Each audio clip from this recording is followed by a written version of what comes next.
মর্যাদা পুরুষোত্তম রাম একটা নিয়মের মধ্যে থাকেন, কিন্তু লক্ষণ তো জানেন ইনি কে।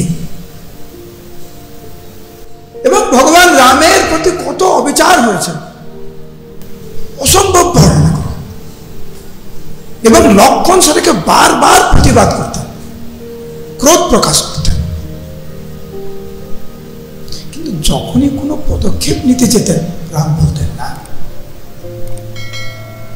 লক্ষণ কিছু বলতে পারতো না। কেন বলতে পারতো না? দাদা এই তুমি কিছু বলবে না, চুপ। ভগবান রাম কত বছর বনে ছিল আপনারা জানেন? লক্ষণ একদিনের জন্য ঘুমায়নি এই 14 বছরে। 14 বছর এক মুহূর্তের জন্য লক্ষণ ঘুমায়নি। সেবকের মনোভাব দেখুন। সীতা মায়ের মুখের দিকে তাকায়নি, শুধু চরণের দিকে তাকিয়ে সেবা করেছে 14 বছর। ভগবান রাম এবং সীতা মা যখন রাত্রে বিশ্রাম করতেন, লক্ষণ প্রহরী রূপে জেগে আছে। খাবার, শয়নের ব্যবস্থা, রাস্তাঘাট পরিষ্কার পরিচ্ছন্ন করা, যা করা দরকার একটি প্রকৃত সেবকের, লক্ষণ তাই করছে। এবং যখনই অন্যায় হয়েছে, অবিচার হয়েছে ভগবান রামের প্রতি, যখনই প্রতিবাদ করতে গিয়েছে,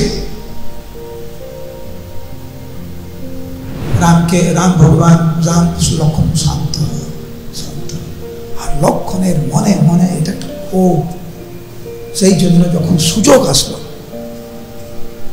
ভগবান রামকে লক্ষণ বললেন যে প্রভু আমি একটি বর চাই, আমি তো আপনার অনেক সেবা করেছি।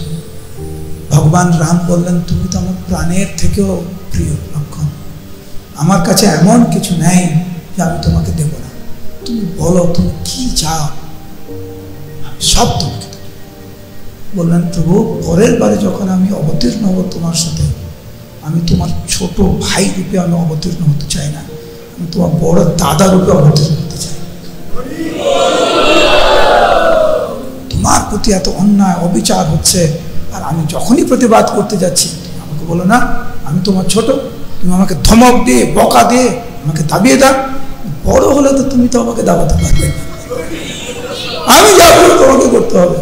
ভগবান রাম বললেন ঠিক, কোনো অসুবিধা নেই, পরের বার যখন আমি আসবো